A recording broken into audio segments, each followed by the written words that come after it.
Hello. First, I like your response when people come up and they say, they acknowledge you as a powerful teacher, and your response is, we're all in this together.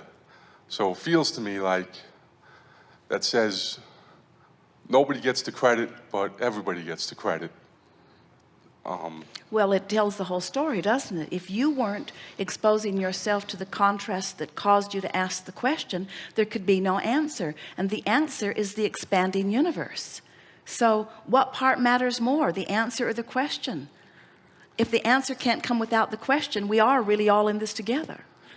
The benefit that we offer is that we stay in a place of pure positive energy. The benefit that you offer is that you're willing to expose yourself to enough contrast to ask for something beyond. What a nice thing. So my question is about you, so I can kind of wrap my arms around this essence of you about sleeping. Do you sleep, and how much do you sleep, and or do you need it? Well, you are talking about Abraham, not Esther, yes? Abraham, right. We don't sleep. The benefit of slumber in your physical experience is that when you sleep, you reemerge back into non-physical. And so your point of attraction stops while you are not focused in your physical body. And it really is the benefit of that absence of resistance that slumber gives you. And so since we are never in resistance, we do not sleep. And if you were always pointing downstream, you could be without sleep. You're resting while you're sitting here in these chairs. The sleep gives you relief from resistance. Haven't you noticed when something is exciting, you're newly in love, or you're on your way to a vacation, or something that you want to do, you feel like you don't need to sleep at all. You can go and go and go and go and go. And if it weren't for your belief that it's going to catch up with you, you could go and go and go and go and go. Okay. Haven't you ever wondered why you can't store your sleep ahead?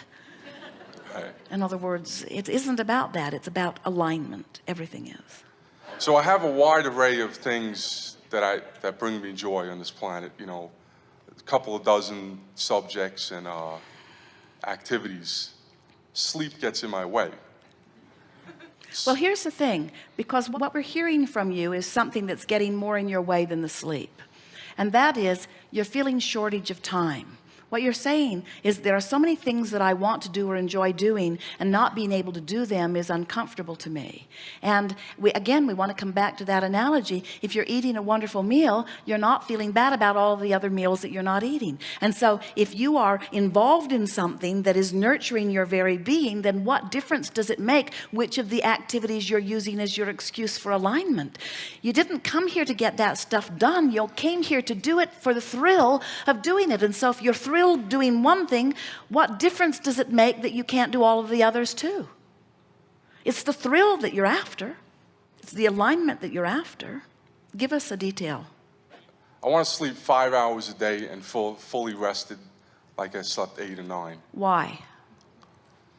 Because there's a lot to do. That's fun. All right, so feel the upstream quality of that statement. What you're saying is, I'm sleeping too much. I'm sleeping too much and depriving myself of enjoyable things. Can you feel the upstream quality of that? That doesn't feel good.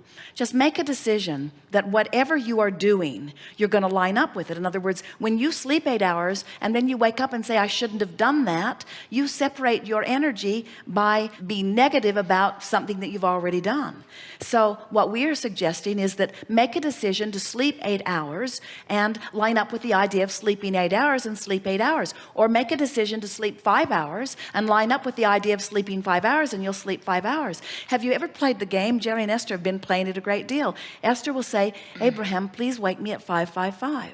And she loves it when she opens her eyes. They have a clock in the bus that shines on the ceiling and gives them the time. She loves it when she opens her eyes and it is 5:55. And we want you to know that you can do that with all things. Once you line up with something so that there's no resistance, then it has to be.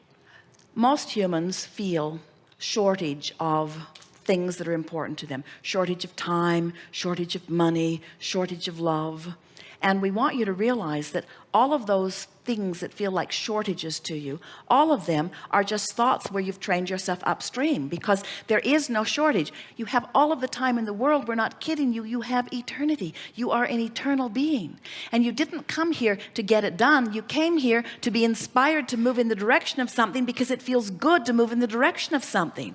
When your life causes you to want something, it's not an if thing, it's a sure thing. Every single time. It's so sure we've written a book. We named a book after it, the best title that has ever been given to any book. Ask and it is given. Ask and it is given. We wanted a longer title. We wanted to say, contrast, you come forth from non-physical, and the contrast causes you to give birth to a rocket of desire. And when you give birth to a rocket of desire, at first you're not in vibrational alignment with it, because the contrast gave birth to it, and likely you're more in alignment with the contrast that gave birth to it. But in time, as you begin looking in the direction of what you want and thinking about what you want and why you want it, in time you become a vibrational match to what you're wanting, and then the universe yields it to you. They said it was too long, but it doesn't matter anyway, because the title of the book tells it all. When you ask, it is given every single time. The question is, are you letting it in? And if you feel negative emotion of any kind, you're not letting it in. So when you say, okay, I get it. My negative emotion is my indication of whether I'm letting it in or not. It's not about action. It's not about how much I sleep. It's not about how much I do. Don't you get it that it can't possibly be about how much you do? Don't you see the great diversity in what people do in relationship with what they receive? Aren't you just knocked over sometimes that the people that are working the hardest often are getting the least, and the people who are working the least often are getting the most? Don't you get it that it's not about action, it's about vibrational alignment? And sometimes you're born into a family that already knows that, so you just have to observe them and you just pick it up by osmosis.